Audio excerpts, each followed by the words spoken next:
Bismillahirrahmanirrahim. Assalamualaikum warahmatullahi wabarakatuh. Apa kabar anak-anak Lima Al-Farabi? Semoga sehat selalu ya, dan selalu jaga kesehatannya selama di rumah. Nah, hari ini hari Rabu tanggal 18 November 2020 kita ketemu ya. Nah, hari ini kita akan belajar tema 5 masih di ekosistem, kemudian subtema 2 komponen ekosistem, pembelajaran 1 dan 2. Nah, sebelum kita memulai pelajaran, alangkah baiknya kita berdoa sebelum belajar dulu ya anak-anak ibu, agar dimudahkan kita dalam menjawab soal-soalnya dan dipermudah semua urusan kita. Oke? Anak-anak, muatan imtak kita hari ini adalah surat An-Naml. Nah, ini ayatnya ayat yang ke-61. Nah, anak-anak ibu guru, tujuan pembelajaran kita yang harus kita capai hari ini adalah yang pertama, anak-anak mampu menuliskan karangan non-fiksi. Yang kedua, anak-anak mampu menjelaskan peran makhluk hidup. Yang ketiga, anak-anak ibu guru mampu menjelaskan aliran energi di suatu ekosistem. Nah, anak-anak ibu guru, dalam menulis karangan non-fiksi, kita harus perlu mengetahui langkah-langkah yang harus kita kerjakan. Nah, di mana karangan non-fiksi itu sendiri adalah karangan yang berisi informasi atau fakta-fakta yang sesuai dengan kenyataan dan sifatnya masuk akal bagi pembaca. Selanjutnya, langkah-langkah yang harus kita buat yaitu yang pertama, dapat dibentuk dari gambar penyajian. Yang kedua, membuat daftar kosakata. Yang ketiga, menuliskan ide-ide pokok setiap paragraf. Yang keempat, mengembangkan ide-ide pokok menjadi paragraf. Yang kelima, menyusun paragraf menjadi karangan non-fiksi. Adapun teks non-fiksi dapat kita temukan dalam artikel surat kabar ataupun majalah. Contoh teks non-fiksi antara lain yaitu esai, jurnal tentang sejarah atau ilmiah, kemudian biografi dan karya sastra. Adapun ciri-ciri teks non-fiksi adalah sebagai berikut. Yang pertama, teks non-fiksi itu berbentuk tulisan ilmiah. Kemudian teks non-fiksi itu berusaha menarik pemikiran pembaca. Yang ketiga, teks non-fiksi itu menggunakan gaya bahasa denotatif atau memiliki makna yang sebenarnya. Anak-anak ibu guru, makhluk hidup di dalam ekosistem memiliki keterkaitan, misalnya dalam rantai makanan. Ya, misalnya singa atau harimau membutuhkan hewan lain untuk dimakannya. Jadi makhluk hidup dalam ekosistem memiliki keterkaitan ya, misalnya dalam rantai makanan. Nah, anak-anak ibu guru, peran makhluk hidup dalam rantai makanan sangat perlu ya, dimana perannya itu sebagai produsen, konsumen, dan pengurai. Coba perhatikan gambar rantai makanan berikut ini. Nah, di sini terlihat beberapa contoh rantai makanan. Ada yang bertindak sebagai produsen, kemudian ada yang bertindak sebagai konsumen, dan ada yang bertindak sebagai pengurai. Nah, di sini ada contohnya produsen, yaitu rumput. Nah, di mana konsumen yang memakan rumput itu bisa dibilang konsumen tingkat 1 adalah belalang. Belalang suka memakan rumput atau bunga. Nah, selanjutnya konsumen tingkat 2-nya siapa? Burung. Burung itu suka memakan belalang. Kemudian konsumen tingkat 3-nya siapa? Nah, ular. Ular itu bisa dibilang konsumen tingkat 3 karena ular suka memakan burung. Selanjutnya, konsumen puncak. Yang menjadi puncaknya siapa? Nah, itu elang. Elang suka memakan ular. Kemudian elang, siapa lagi yang makan elang? Enggak. Elang tidak ada lagi yang memakannya.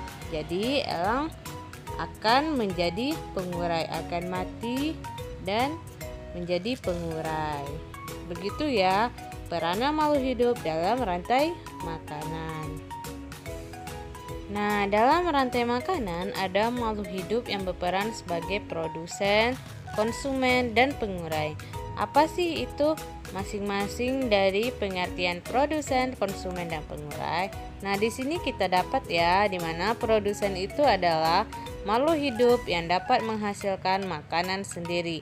Misalnya tumbuhan dan fitoplankton. Nah, contohnya di sini adalah rumput ya, dapat menghasilkan makanan sendiri. Ini dinamakan dengan produsen. Selanjutnya konsumen. Konsumen itu adalah makhluk hidup yang tidak dapat menghasilkan makanan sendiri. Misalnya belalang, ular, elang, dan sapi. Itu dinamakan dengan konsumen. Nah, selanjutnya pengurai. Pengurai yaitu makhluk hidup yang menguraikan sisa-sisa tubuh makhluk hidup yang telah mati menjadi zat-zat hara dalam tanah, misalnya jamur. Ya. Biar anak-anak lebih paham, simaklah video berikut ini ya. Di video kali ini, kita kembali belajar pada tema 5, subtema 1, muatan pelajaran bahasa Indonesia. Menjelaskan informasi penting dalam teks non-fiksi. Teks non-fiksi adalah teks yang berisi informasi berdasarkan fakta atau kenyataan. Teks non-fiksi dapat kita temukan dalam artikel surat kabar atau majalah. Contoh teks non-fiksi antara lain esai, jurnal tentang sejarah atau ilmiah, biografi, serta karya sastra. Teks non-fiksi dapat dipahami isinya jika kita dapat menggali informasi teks tersebut. Untuk menggali informasi teks non-fiksi, kita perlu membaca dengan saksama teks tersebut. Langkah selanjutnya adalah dengan menjawab pertanyaan berdasarkan teks yang telah dibaca. Ayo simaklah contoh teks non-fiksi berikut. Makanan hewan. Jenis makanan hewan dibedakan menjadi dua, yaitu tumbuhan dan hewan lain. Ada hewan yang hanya memakan satu bagian tumbuhan. Ada pula hewan yang memakan lebih dari satu bagian tumbuhan. Bagian tumbuhan yang bisa dijadikan makanan hewan yaitu daun, batang, buah, dan biji. Daun merupakan bagian tumbuhan yang paling sering dijadikan makanan hewan. Selain tumbuhan, ada beberapa hewan yang memakan hewan lain. Biasanya, hewan yang berukuran kecil menjadi mangsa bagi hewan yang berukuran besar. Misalnya, serangga menjadi makanan bagi katak dan cecak. Tikus menjadi makanan bagi kucing. Dan kelinci menjadi makanan bagi burung elang. Kita sudah membaca teks berjudul Makanan Hewan.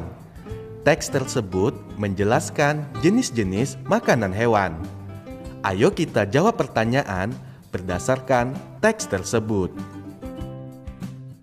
Berikut ini adalah contoh pertanyaan berdasarkan teks makanan hewan. Pertanyaan yang pertama, apa saja jenis makanan hewan? Jenis makanan hewan adalah tumbuhan dan hewan lain. 2. Apa saja bagian tumbuhan yang bisa dijadikan makanan hewan? Bagian tumbuhan yang bisa dijadikan makanan hewan yaitu daun, batang, buah, dan biji. 3. Binatang apa yang biasanya memangsa serangga? Binatang yang biasanya memangsa serangga adalah katak dan cecak. Menentukan ide pokok dalam teks non-fiksi. Ide pokok teks adalah inti permasalahan dari suatu teks. Ide pokok berisi gagasan dasar mengenai suatu hal atau kejadian yang ingin disampaikan oleh pembuat teks. Untuk dapat menentukan ide pokok teks, kamu perlu membaca teks dengan saksama. Ayo simaklah teks berikut. Ekosistem yang terdapat di bumi dapat dikelompokkan ke dalam beberapa jenis. Berdasarkan cara terbentuknya, ekosistem dapat dibedakan menjadi dua, yaitu ekosistem alami dan ekosistem buatan. Ekosistem alami adalah ekosistem yang terbentuk tanpa adanya campur tangan manusia, misalnya hutan dan laut. Sementara itu, ekosistem buatan adalah ekosistem yang dibuat oleh manusia. Contoh ekosistem buatan yaitu sawah, kolam, dan akuarium. Pada paragraf tersebut, kalimat inti terdapat pada kalimat kedua, yaitu berdasarkan cara terbentuknya, ekosistem dapat dibedakan menjadi dua, yaitu ekosistem alami dan ekosistem buatan. Oleh sebab itu, ide pokok dari paragraf dapat ditemukan pada kalimat inti tersebut. Ide pokok dari paragraf tersebut adalah jenis ekosistem berdasarkan cara terbentuknya. Oke teman-teman, kita masuk di pembahasan yang pertama. Nah, sebelumnya ada yang masih ingat apa sih yang dimaksud dengan rantai makanan dalam sebuah ekosistem? Ada yang tahu? Iya betul, rantai makanan adalah peristiwa makan dan dimakan antara makhluk hidup dengan urutan tertentu. Dalam rantai makanan ini, ada makhluk hidup yang berperan sebagai konsumen dan produsen. Nah, teman-teman, konsumen yaitu makhluk hidup yang tidak dapat membuat makanannya sendiri, atau dengan kata lain, konsumen ini tergantung pada makhluk hidup lainnya. Contohnya seperti manusia dan hewan. Manusia dan hewan tidak akan hidup tanpa adanya komponen ekosistem biotik dan abiotik. Sedangkan produsen adalah makhluk hidup yang dapat membuat makanannya sendiri. Contohnya tumbuhan hijau. Nah, teman-teman, konsumen yang memperoleh makanan langsung dari produsen disebut konsumen tingkat 1. Sementara itu, konsumen yang memperoleh makanan dari konsumen 1 dinamakan konsumen tingkat 2 dan seterusnya.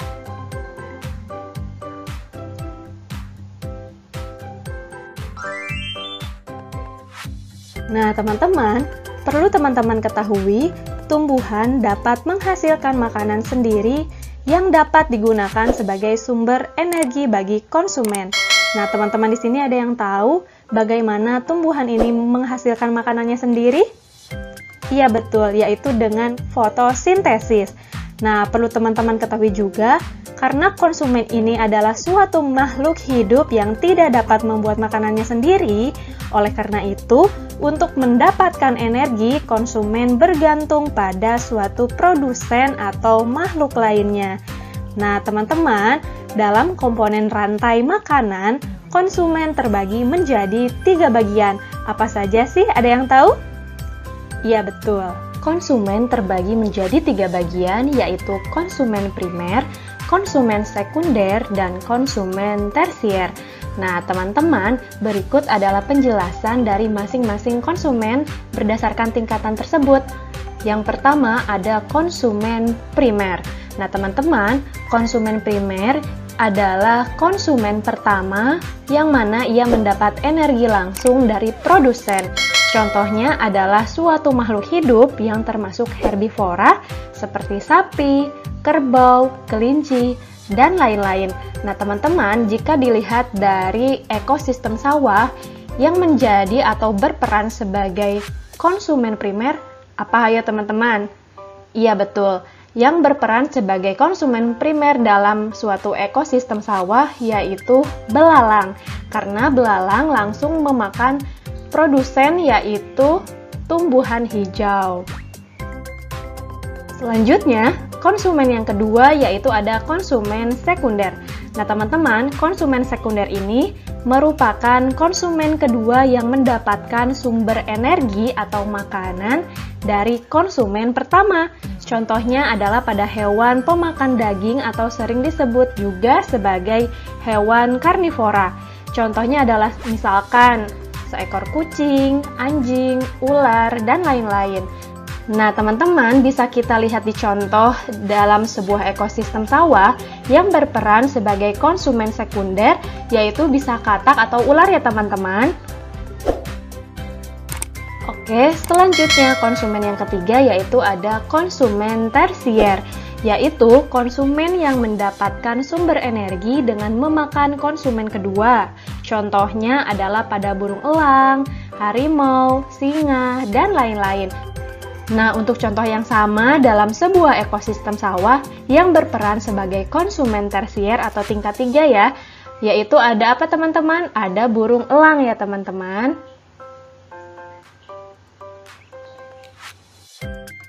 Nah, teman-teman, dalam komponen rantai makanan, selain produsen dan konsumen, ada juga dekomposer atau pengurai. Nah, teman-teman, dekomposer ini adalah suatu organisme yang berperan menguraikan zat organik menjadi zat anorganik. Nah, perlu teman-teman ketahui juga, dekomposer dapat menguraikan bangkai dan tumbuhan yang sudah mati, lalu nutrisi yang terdapat di dalamnya akan digunakan oleh produsen atau tumbuhan sebagai sumber nutrisi.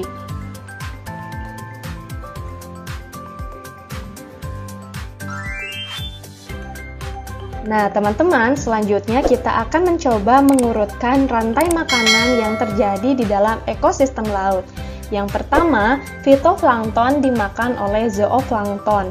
Zooplankton dimakan oleh ikan-ikan kecil, ikan-ikan kecil dimakan oleh ikan-ikan berukuran sedang, dan ikan-ikan berukuran sedang dimakan oleh ikan besar, dan yang terakhir, ikan besar mati dan diuraikan oleh mikroorganisme.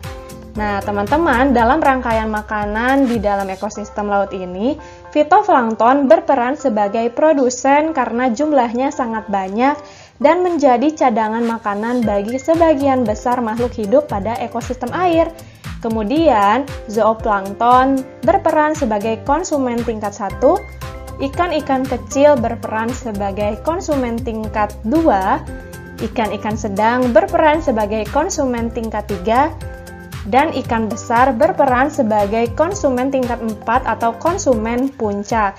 Serta jika ikan besar ini mati akan diuraikan oleh dekomposer atau pengurai berupa mikroorganisme ya teman-teman.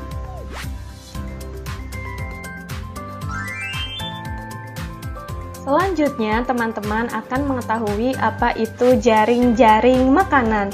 Nah, teman-teman, jaring-jaring makanan merupakan kumpulan beberapa rantai makanan yang saling berhubungan. Berarti lebih kompleks ya, teman-teman.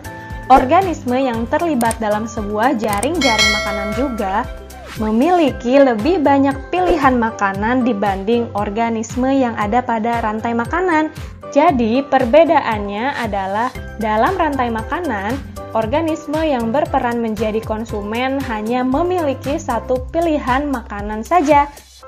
Sedangkan dalam jaring-jaring makanan, organisme yang berperan menjadi konsumen memiliki banyak pilihan makanan, serta organisme dalam jaring-jaring makanan lebih banyak dibanding dengan organisme dalam rantai makanan. Nah, teman-teman, berikut ini adalah contoh jaring-jaring makanan pada ekosistem kebun.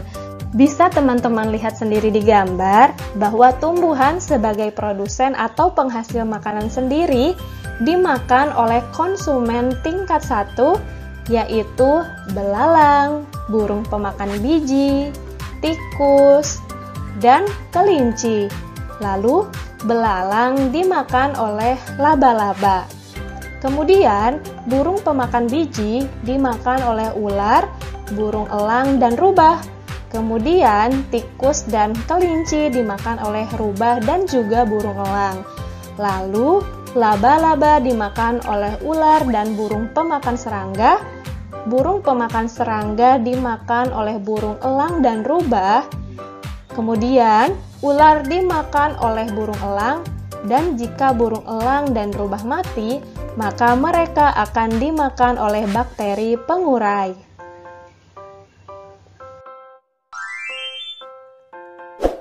Oke teman-teman, selanjutnya teman-teman akan mengetahui apa itu piramida makanan.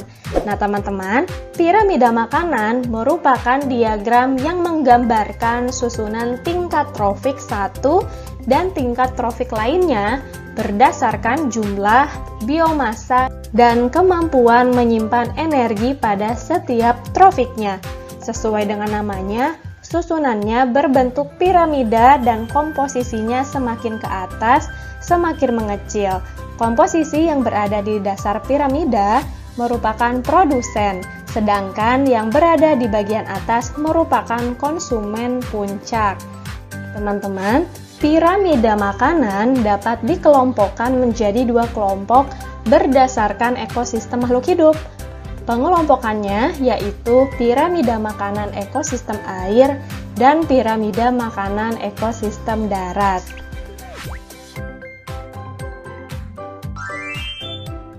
Nah, teman-teman, selanjutnya akan saya jelaskan rincian pada piramida makanan untuk ekosistem darat.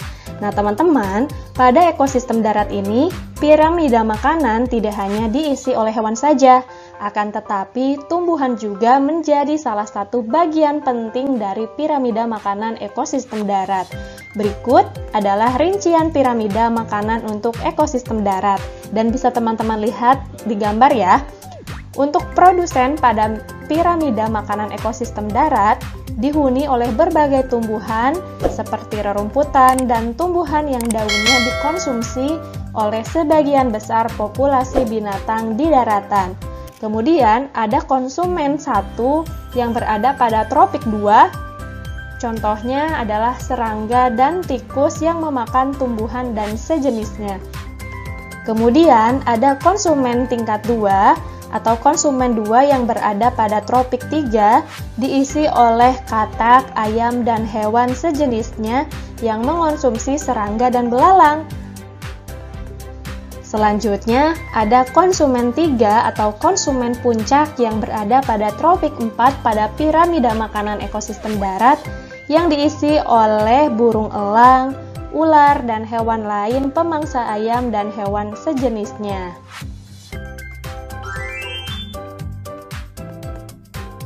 Oke teman-teman, tadi kita telah belajar dan mengetahui serta memahami apa itu rantai makanan, jaring-jaring makanan, dan piramida makanan. Jadi, dari pembelajaran kita kali ini, dapat kita simpulkan bahwa rantai makanan adalah peristiwa makan dan dimakan antara makhluk hidup dengan urutan tertentu. Sedangkan rantai-rantai makanan yang saling berhubungan antara satu dengan yang lainnya disebut dengan jaring-jaring makanan.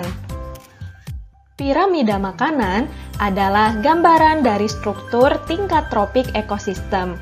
Piramida makanan menggambarkan hubungan organisme pada tiap tropik, mulai dari tropik 1 yang berperan sebagai produsen sampai dengan konsumen puncak.